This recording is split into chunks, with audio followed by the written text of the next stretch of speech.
নিরাপত্তার স্বার্থে কালিয়াগঞ্জ পুরসভার পুরপ্রধান রামনিবাস সাহাকে সশস্ত্র এক পুলিশ কর্মী দেওয়া হলো রাজ্য সরকারের পক্ষ থেকে।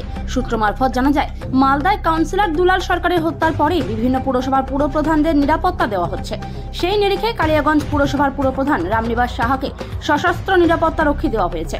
পুরপ্রধান রামনিবাস সাহা বলেন, মার্চ মাস আসলে তার 3 বছর হবে পুরপ্রধান হিসেবে। কালিয়াগঞ্জ শান্ত প্রকৃতি এলাকা, তার নিরাপত্তার কোনো প্রয়োজন ছিল না, কিন্তু বিগত দিনেও তাকে নিরাপত্তার জন্য বলা হলেও তিনি নেননি। কিন্তু পুনরায় তাকে নিরাপত্তা দেওয়ার অর্ডার আসায় তাকে একজন সশস্ত্র নিরাপত্তা রক্ষী দেওয়া হয়েছে। পুরসভায় আপনার নিরাপত্তা দেওয়া হয়েছে, কেন বিষয়টা যদি একটু বলতেন, কতটা নিরাপত্তাহীনতার মধ্যে ছিলেন আপনি? না, আমি কালিয়াগঞ্জ আগাগোড়া শান্ত জায়গা, আমি কোনো নিরাপত্তাহীনে আমি কোনোদিনই ভুগিনি। আমার এই 25 মার্চ আসলে আমার 3 বছর হয়ে যাবে। 3 বছরের মধ্যে আমাকে 1-2 বার বলা হয়েছে যে আপনি সিকিউরিটি নিয়ে নেন, আমাদের নির্দেশ আছে, কিন্তু আমি নেয়নি। কিন্তু এইবার আমাকে নিতে বাধ্য হয়েছি, আমি নিয়েছি। চিন্তিত হলেন কেন?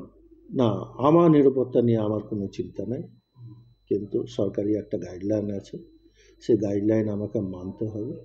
না, শোনা যাচ্ছে যে মালদায় একটা ঘটনা ঘটে যাওয়ার পরে তারপর থেকে রাজ্যের বিভিন্ন চেয়ারম্যানদের সিকিউরিটি দেওয়া হচ্ছে। হ্যাঁ, সেটা আমারও কানে আসছে। প্রথমে তো আমি নাই করছিলাম, কিন্তু পরে যখন দেখলাম না সরকারের নির্দেশ সিকিউরিটি নিতে হবে, সেই হিসাবে আমি সিকিউরিটিটা অ্যাপ্রুভ নিয়েছি।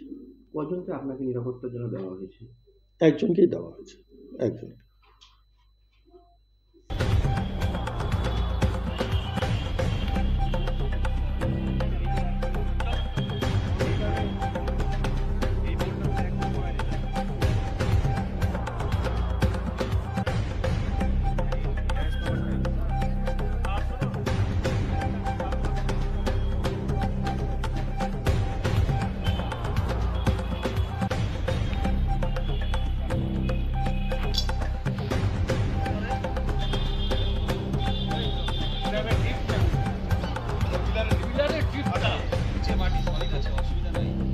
এই জেসিবি এটাতে ঘোরাচ্ছি আমি বিকালে করে। আরে জিসিবি পুরো